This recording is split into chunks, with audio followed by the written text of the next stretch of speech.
niya, bakit daw siya ikot ng ikot sa buong mundo at pinupuntahan ng mga Pilipino? Bakit niya hindi gagawin yun dahil ang mga OFW ang bayani?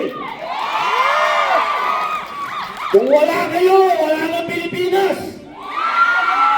Kaya atin pong salubungin ang palakpakan ang pinakamatapang na babae sa balat ng lupa. Ang susunod na Pangulo ng Pilipinas, Inday Sara Duterte!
Maraming salamat. Magandang hapon sa inyong lahat. Magandang hapon. Mahal ko kayo. Mahal namin kayo, kaya kami nandito. Mari po kayong maupo muna.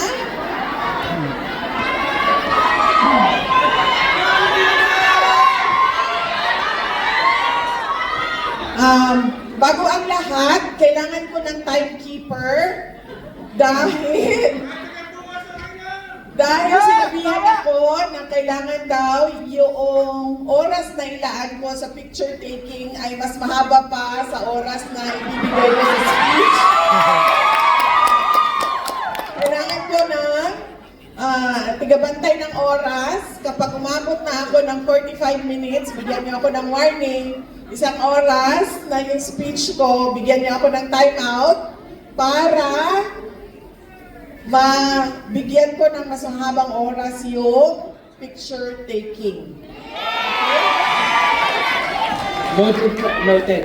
At bago ang lahat, unahin ko po muna ang aking mga pagpapasalamat. Una, ang pagpapasalamat ko sa ating mga local organizers dito sa Singapore, mga Pilipinos na nagtatrabaho dito, na mga volunteers dito, na nagsabi na tutulong sila sa amin para mabuo yung pagsama-sama natin ngayong hapon na ito. Filipino Community Groups in Singapore, Singpil Events and Services, OFW GME Singapore,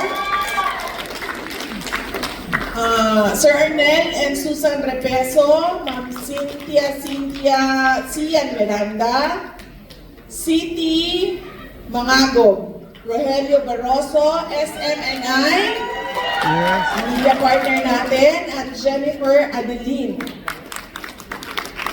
Maraming salamat sa kanila. Kung meron man akong hindi nabanggit, ay sabihin nyo lang sa akin, isulat nyo lang para mabanggit ko mamaya.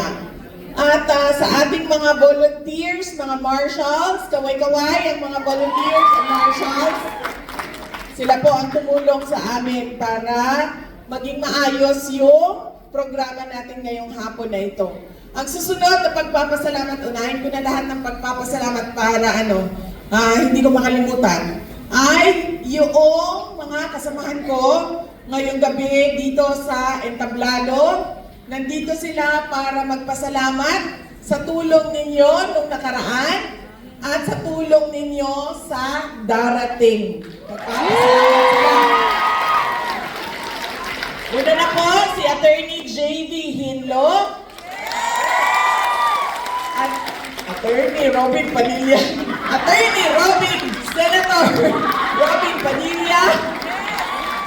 Attorney Vic Rodriguez. Attorney Jimmy Bondo. And Dr. Richard Mata. Alam niyo po, meron sa kanila ang dumating lang ngayong araw na ito at aalis din ngayong araw na ito dahil marami pa silang mga kailangan na gawin na mga activities. Pero pumunta sila dito ngayon. At sila ay aalis din mamaya.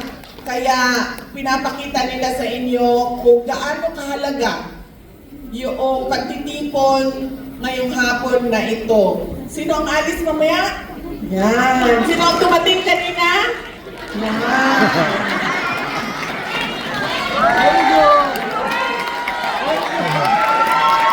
Ilang oras lang sa Singapore? Ano ta? Umutot lang ito sa Singapore eh. Ano oras kayo dumating? Alauna ng hapon, tapos alis kayo. Alas 12 mamayang gabi, so ilan yun? 11 hours. Ano, umihi, umutot, kumain, tapos nagdighay sa Singapore, tapos uwi na. Pero nakita nyo kung gaano kahalaga. 11 hours lang at 11 hours lang ang kanilang pag-stay. Papamalagi nila dito, pero pinakita nila mahalaga yung pagtitipon natin ngayong hapon na ito. Si Dr. Richard Mata, si Attorney Jimmy Bondok, si Attorney J.V. Hinlo, ilang araw na kami dito dahil meron din kami mga iba't iba pang mga pagtitipon. Tulad kagabi, meron kaming small group na pagtitipon kasama ang mga overseas Filipinos dito sa Singapore dahil ang homegrown natin na NDM Studios sa ilalim ni Direk Niel de Mesa ay merong movie making forum and training kahapon para sa ating mga overseas Filipinos. At meron din siyang streaming platform launch dito sa saan ka? Ayun. Streaming platform na nandito sa Singapore. Kaya meron po kami mga iba pang events na dinaluhan. Ang susunod na pagpapasalamat ay sa inyong lahat sa oras. Sa oras, sa panahon, sa pag-absent, sa pagsibat sa trabaho.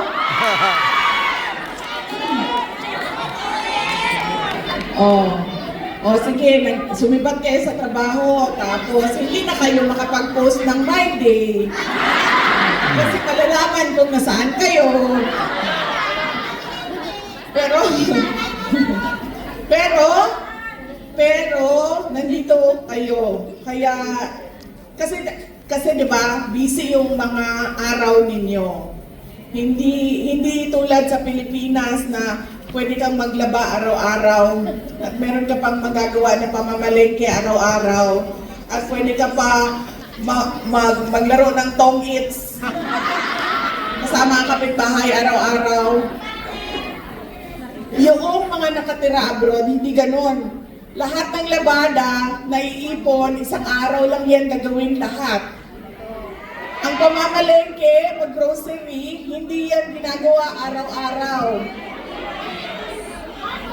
Once a week lang yan. Ang manicure at pedicure ay hindi na talaga yan ginagawa. Pag-uwi sa Pilipinas, saka pa yan nagugupitan ako. Diba? Kaya, alam ko na mahalaga ang oras ninyo. Patingin ang mga kuko.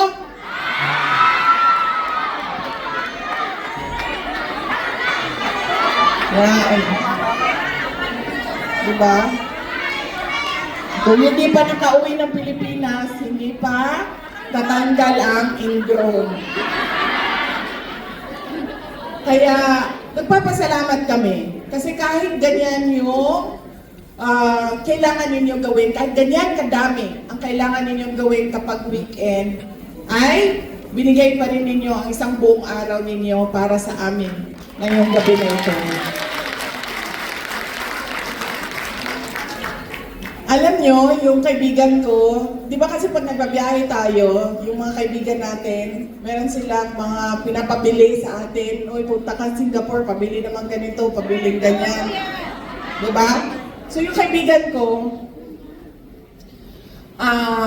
meron siyang pinabili sa akin dito sa Singapore. Nakisuyo. So hinanap ko. Pumunta ako ng Guardian. Hinanap ko. Alam mo ma'am, hindi kasi ako tulad nilang lahat na maganda ang boses. Pag ako kumanta, parang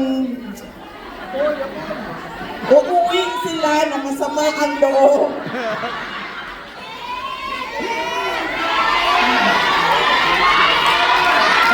Sample. Sample.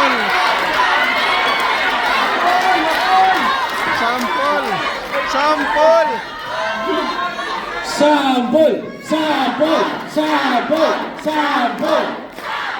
Wait, sandali. Mamaya, magpaalam mo na ako. Baka pati ang lyrics ko time out Jai, pa-clear mo nga muna yung lyrics ko, Jai. Saan si Jai na? Pa-clear mo yung kanta ko. Bawal yung kanta ko? Pati kanta ko bawal. Alam niyo ba nangyari sa amin sa Qatar? Doon bawal din, di ba? Bawal. So, ang ginawa namin, magmisa lang.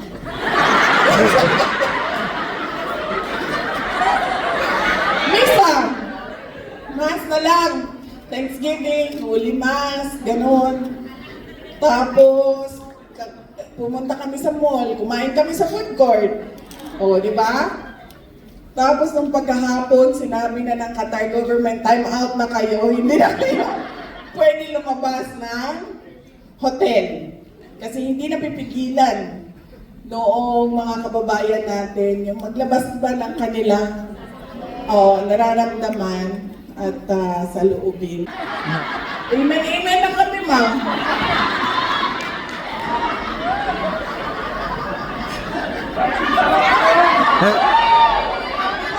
Hindi na lang ako mag-mic para Papapasalamat mula po sa pamilya namin. Ang pamilya Duterte po, napakalaki ng utang na loob namin sa inyong lahat sa pagkakataon na ibinibigay ninyo sa amin na makapaglingkod sa ating bayan. Maraming salamat po sa inyo lahat.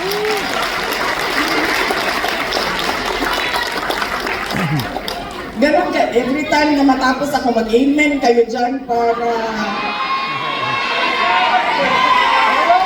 hindi tayo ma-foul. Sasabihin lang natin, well, nag-prayer rally kami.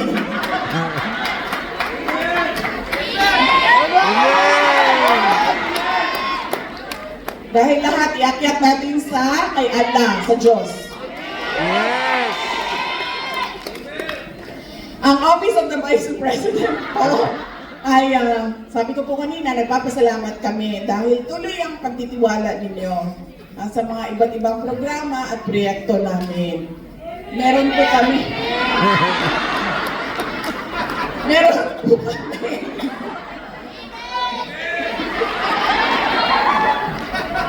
Okay, si Mama mo.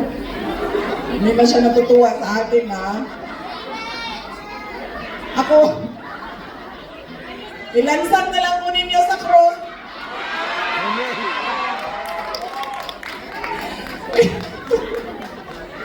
Meron po kaming 10 satellite offices iba't ibang lugar sa ating bansa. Meron po kami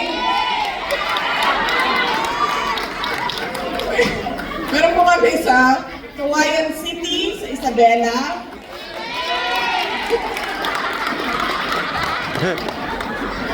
Parang po sa Eastern na to.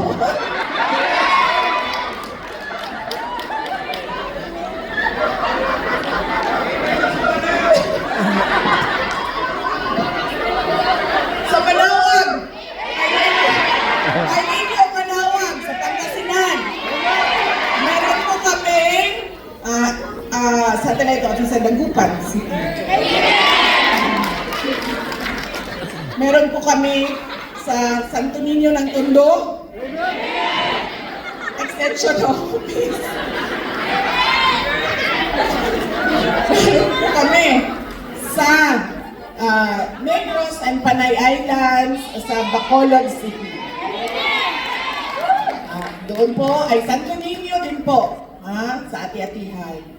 Dito naman po tayo sa Cebu City. Nandun po kami sa bahay ni Senyor Santo Niño sa Cebu City.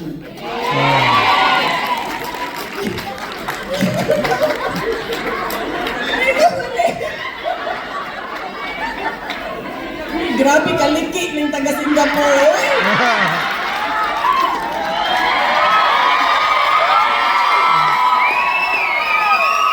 Sarapin mo. Amen! Pinahanglan na ninyo ang bakasyon. Sabi ng Diyos, bibigyan kayo ng bakasyon.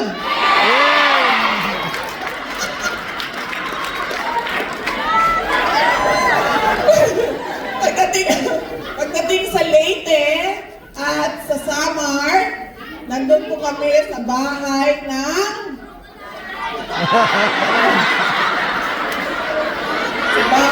buhaya. Hindi pa po siya nakakulong dahil hinahanap pa po namin siya. Pero pag makita namin siya, doon namin siya ikukulong sa Tacloban City.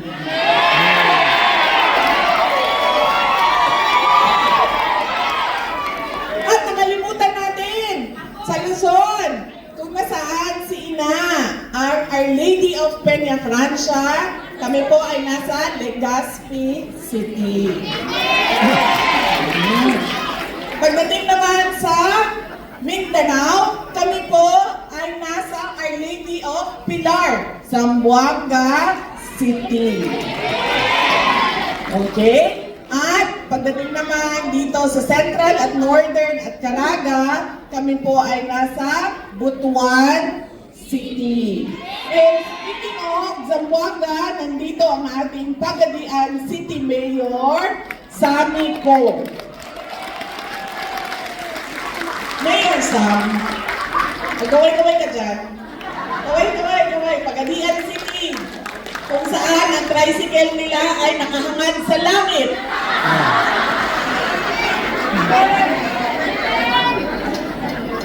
Bukas, suspended ka na. Kasi nandito ka.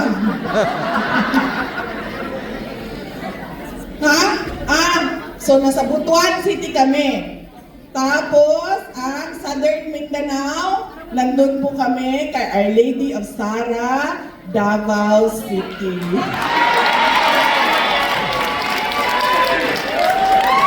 Ang fiesta po namin doon ay June 29, Senyor San Pedro. Apo. At pagdating naman sa ating mga Muslim Filipinos, nandun kami sa Cotabato City.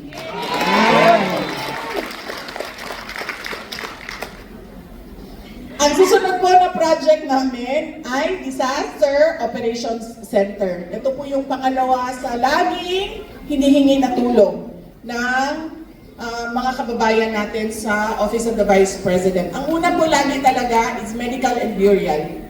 Kasi ito po talaga yung nakakaubos ng pera natin, di ba? Pati ng savings natin. Pati ubos na pagbenta ng mga properties natin kapag nagkakasakit yung kamag-anak natin, mahal natin sa buhay. Ito talaga yung unang-unang project. na hinihingi. Pangalawa dyan ay disaster relief assistance. Dahil ang daming, alam niyo, hindi ako magtataka.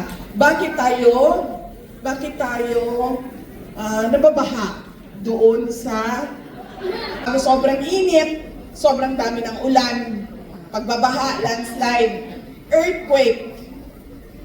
Yan po yung pagsabog ng bulkan, mga iba't ibang sakuna, sunog, malalaking sunog. Kaya marami ang lumalapit sa amin ng relief assistance. Ang susunod po na project namin, napakaliit, pero masaya kami dahil nakakatulong siya, lalo-lalo na sa mga mag-aaral at sa mga yung kapos sa kanilang kita, kulang yung pang-araw-araw nila. Ito po yung libreng sakay na bus ng Office of the Vice President. Meron din po kami magnegosyo taday. Ito po yung micro and small enterprises na entrepreneurship program. Tinuturuan magnegosyo ang mga tao para hindi nalulubog yung kanilang negosyo sa utang, sa 5-6. Meron na po kaming mga OFWs na umuwi at hindi na bumalik sa labas at nagbukas na lang ng kanilang mga negosyo. Ang susunod ay ang pagbabagong campaign, education, advocacy namin. Pumupunta kami sa iba't ibang paaralan, pinapaalala namin sa mga bata ang kahalagahan ng edukasyon sa buhay nila. Kung paano magbago ang buhay ng isang tao dahil sa edukasyon. Napakasimple lang ng explanation namin. Sinasabi namin, kapag kayo ay nakapagtapos, yung trabaho at kalidad ng trabaho at laki ng sweldo ay mas maganda kesa sa kung hindi kayo natapos ng grade 6 o hanggang grade 5 lang kayo, grade 2, grade 3 no, hindi marunong magbasa at magsulat. Ang kapartner po ng advocacy campaign namin, kung saan pumupunta kami sa kampanya namin sa edukasyon, ay pangangampanya namin para sa kalikasan. So kami po ay nagtatanim ng mga puno.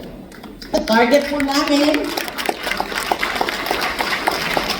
ay ang regalo po, ang gusto naming regalo sa loob ng 6 na taon na termino ng Office of the Vice President ay 1 milyong puno para sa Pilipinas.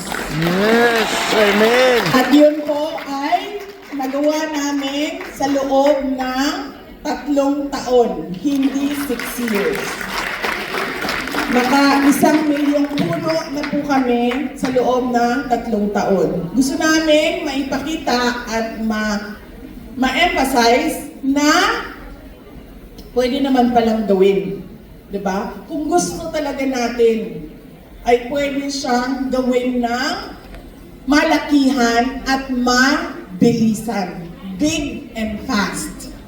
Kung gusto talaga ng mga hinalal natin na mga leaders. Ang susunod po ay RISE program. Ito po yung box na relief for individuals in emergencies and crisis. RISE. Nakalagay po dito yung 2 araw na pantawid sa pamilya nila. Dahil marami po ang pumupunta sa amin, ang opisina, humihingi ng tulong. At dahil sa sobrang liit ng opisina namin, hindi namin nabibigay lahat ng hinihingi sa amin na tulong. So ang ginagawa namin, nagbibigay kami ng rice box para timer na ako, time out na ako. Time out na ako, Jo? Timer po, timer. Sorry po. Okay lang, 45 minutes na ako, sir. 30 minutes pa lang ako. So may 15 minutes pa ako. Alam niyo ba sa Japan, sinarahan kami ng venue? Oo. Sa sobrang tagal ko nagsasalita sa harap, nagsabi na yung may-ari ng venue, red notice na kayo, papakulong na namin kayo sa Interpol. Tapos sabi namin, sige, bilisan. Tapos may picture taking pa after, no? So sobrang haba ng pila. Sabi nung may-ari ng venue, doon kayo sa labas, picture taking. So umabot kami doon sa park, sa harap ng venue, lahat kami punta doon. Okay, dito tayo. Dahil sinarhan kami. Dahil sa Japan, pag sinabi nilang 6:29, ay 6:29, sasaraduhan ka nila. Ano nga ba yung tindahan? 9:15, no? 9:15 siya mag-open. Tama ba? O 9:24? 9:15. Oo. Sa Japan, meron doong tindahan na 9:15 siya magbubukas, 9:15 siya magsasarado. So dumating kami, ako doon sa kanyang pintuan, 9:15. Kasi nakita ko lang naman siya eh. Sabi ko, pasok tayo dyan. Tapos pagdating ko doon, saktong 9:15, sinarahan ako sa mukha ko noong Haponesa. Nandun din ako sa labas. Parang walang awa. On time. Di ba? On time doon. Sa Pilipinas ka pa, sarado na yan. Sasabihin mo, Nang, mampalit ko na, di ba, ablihan? Sa may mga day. Di ba? Di ba? Dito din sa Singapore, grabe sila on time, no? Oh, palungan ta nila o suga, ma'am? O kaya pala mainit, pinatay na ata. Watch out na tayo. Uy, kanang pagplanuhan nyo ang picture taking pa kasi mawalan tayo ng ilaw. Okay. Asan ako? Yung sa mga projects. Right! So yun, binibigay namin. Hindi namin mabigay lahat eh. So sinasabi namin sa kanila, meron kaming hinanda, pantawid ng 2 araw para sa mga kababayan natin. So yun po yung mga projects ng Office of the Vice President. Ano ba ang pangarap natin para sa ating bayan? Yes, yumaman ang ating bayan. Hindi lang yaman ng 1, 2, 3, 4, 5, 10 tao, kundi kakayahan ng lahat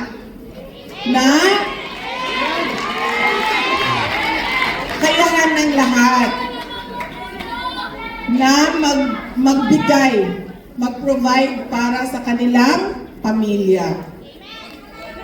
Bakit ba kami ikot ng ikot sa iba't ibang Filipino communities sa iba't ibang bansa? Kasi naiintindihan namin na kaya may Filipinos abroad at sobrang dami ng Pilipino na umaalis sa bansa dahil may problema ang bansa natin. At ang bigay ng testament, ano man tawag noon kapag ikaw ay nasa prayer rally, tapos magbibigay ka ng testimonial, ay kayo. Dahil kayo yung first-hand experience kung bakit kailangan umalis sa ating bansa. Ang pangarap natin ay darating ang araw na hindi aalis yung mga Pilipino dahil nangangailangan sila. Aalis lang sila dahil gusto nila na umalis sa bayan. Hindi yung every year, yes, walang choice. Every year, nag-iiyakan dahil uuwi, tapos magbabakasyon lang, tapos babalik na naman sa labas. Kahit na masakit sa kanilang loob na umalis. Pero wala silang choice. Dahil doon sa atin, walang oportunidad ang mga tao. Wala silang walang hanap buhay, wala silang mahanap na trabaho. So yun yung dream natin para sa ating bayan. Na kapag ako, isang Pilipino, ayaw ko umalis. Gusto ko dito lang ako sa bayan. Dito ko palalaki sa Pilipinas. Dito ko palalakihin ang aking mga anak. Dito sila mag-aaral, magkakasama kami. Pamilya, okay lang. Dahil kakayanin mo sa trabaho mo doon. Hindi yung nag-iiyakan tayo taon-taon dahil masakit sa loob natin na umalis na naman ng Pilipinas. Dahil kung nandun tayo, sigurado ay hindi natin mabibigay yung pangangailangan at gusto ng ating mga mahal sa buhay. Ganun yung gusto natin na makita para pangarap natin para sa ating bayan. Darating ang araw na aalis tayo dahil gusto natin. Hindi dahil napipilitan tayo. At hindi yung mga anak natin lumalaki na malayo sa magulang. Ngayong mga panahon na ito, maswerte tayo dahil video call anytime ay pwede tayo. Kaya, i-take advantage ninyo yan. Anong Tagalog ng take advantage? Attorney Padilla?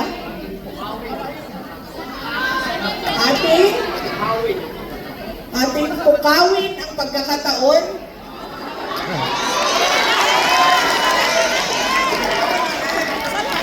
Ating pukawin ang pagkakataon na merong video calls.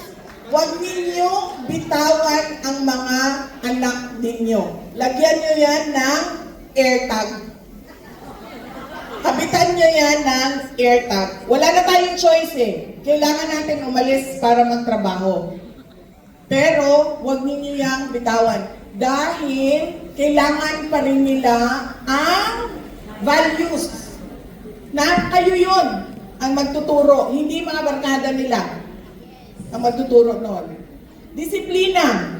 Magulang pa rin ang magtuturo nun. Kaya, magulang pa rin ang magtuturo nun. Kaya huwag ninyo ang, kahit na ganito yung sitwasyon, huwag ninyo ang hayaan na lumaki sila na hindi naririnig ang pangaral ninyo.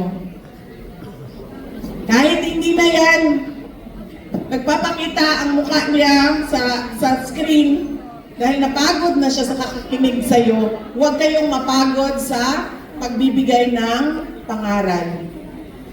Pukawin ang pagkakataon na nandyan ang internet, nandyan ang connectivity.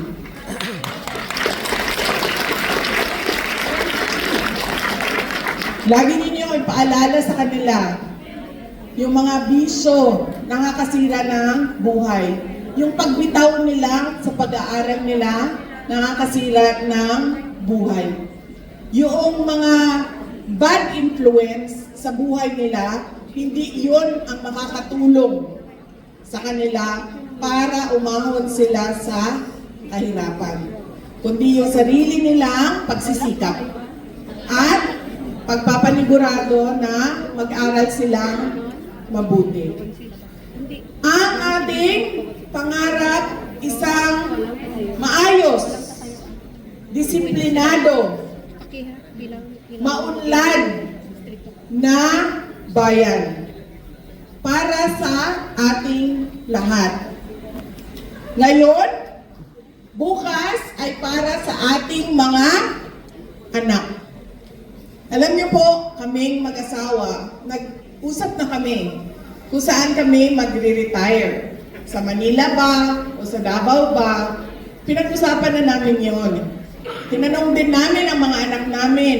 Sabi namin, saan ba ninyo gusto tumira kapag kayo ay nagtapos ng college? Sa Manila ba kayo o sa Davao? Lahat kami na pag-usapan namin, gusto namin bumalik ng Davao. Wala pong napag-usapan na gusto mag-Amerika, gusto mag-Canada, o gusto mag-UK, saan man. Walang ganon na sagot. Lahat kami nagsabi. Buong pamilya nagsabi, babalik lang tayo ng Davao. At natatakot ako na kapag binitawan natin yung ating bayan, ano yung kalidad ng buhay nila sa susunod na mga taon. Dahil kung ganito ngayon, tapos hindi natin inayos yung bayan, ano na yung future? Anong future sa Tagalog? Kinabukasan. Kaumaon na makita sa ato ang mga anak. So, kinakabahan ako kasi dapat ang iiwan natin, di ba, mas maganda, mas maayos, mas maunlad na Pilipinas kesa kung nasaan tayo ngayon. At hindi yung gawain ng isa, dalawa, tatlo, 5 tao, 6 na tao. Gawain natin lahat yon mga magulang, mga Pilipino. Lahat tayo, sabay-sabay, isang direksyon, isang pangarap. Amen.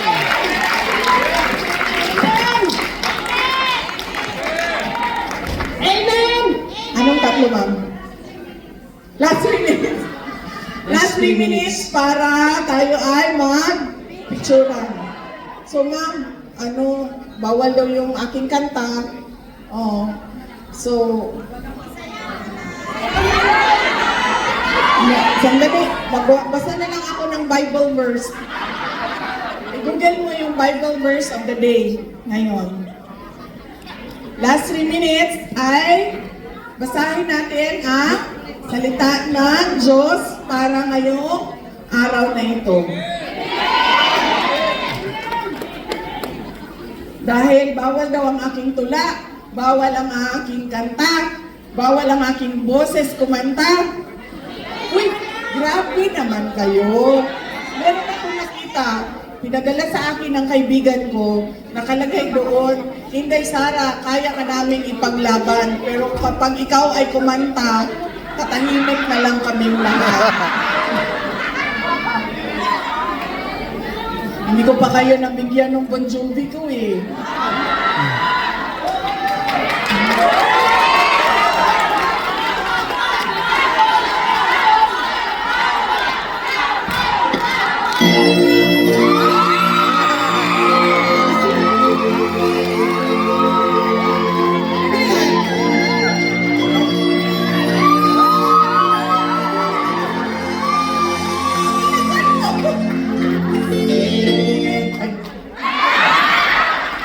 Bantay lang. Asa ang tech booth? Nadra sa taas? Nandito po sa likod. Pero nandyan sa likod. Oh, sige nga. Sample nga. Sample.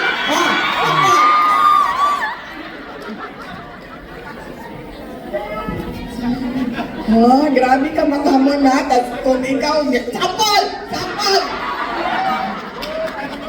Ito po ang ating magpasalamat tayo sa tech booth natin. One-man show. One-man show po yan. Uy! Last 2 minutes.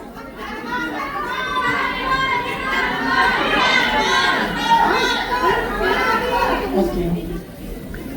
Okay. Sige. Sitting here wasted and wounded. So piano. Trying hard to capture the moment. This morning I don't know. Was a bottle of vodka still lodged in my head. Some love gave me nightmares. I think that she's still in my bed. I dream about movies they won't think of me when I'm dead. Uy, sige na, magbasa na ta. Proverbs. Ano na?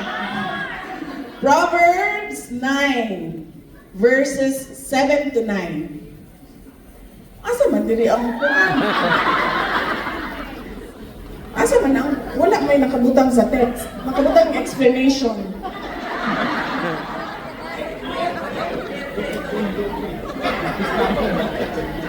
As I dream about you, they only for me when I'm dead. I wanna lay you down in a bed of roses. For tonight I sing a bed of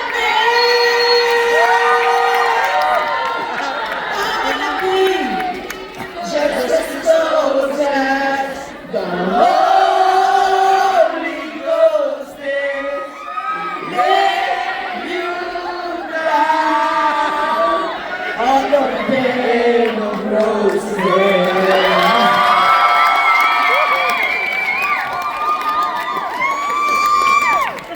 So po, ang pangalan po niya ay Juju. Di ba Jojo? Yan sa atin. Jojo, J-O-J-O. Ito siya. Juju.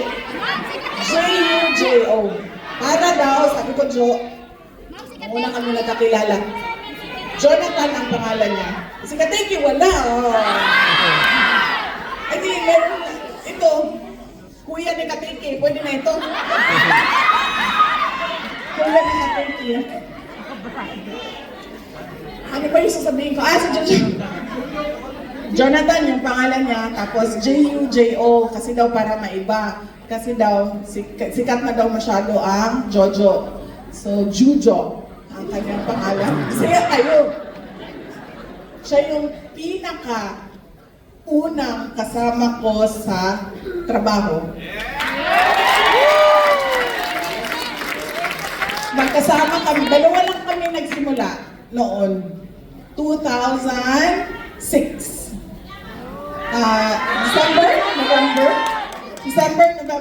November 2006. Dalawa lang kami na simula. Tapos, ilang years ago yun? Ilang years na? Almost 19 years. Almost 20 years na kami magkasama sa trabaho. Tapos, na-recruit namin ang kanyang asawa. Sana yun. Nandiyan sa tabi-tabi. Naka-uniform din. Na-recruit namin. Proverbs 9:7-9. Verses 7-9. Whoever corrects a mocker invites insults. Whoever rebukes the wicked incurs abuse. Do not rebuke mockers, or they will hate you. Rebuke the wise, and they will love you. Instruct the wise, and they will be wiser still. Teach the righteous, and they will add to their learning.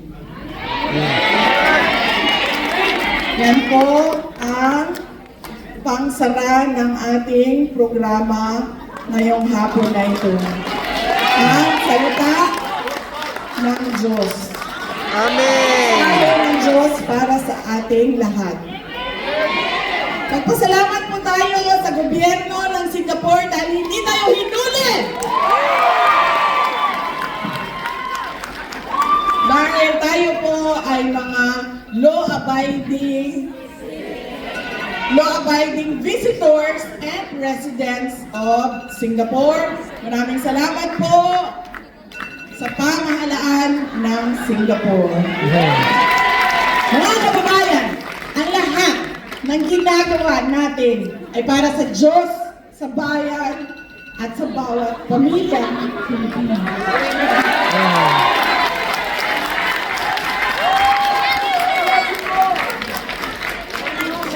Amen. Okay, guys. Maraming salamat to our VP Sara. Magka-crowd shot po muna tayo. Yes, oo. Ayan. So, crowd shot.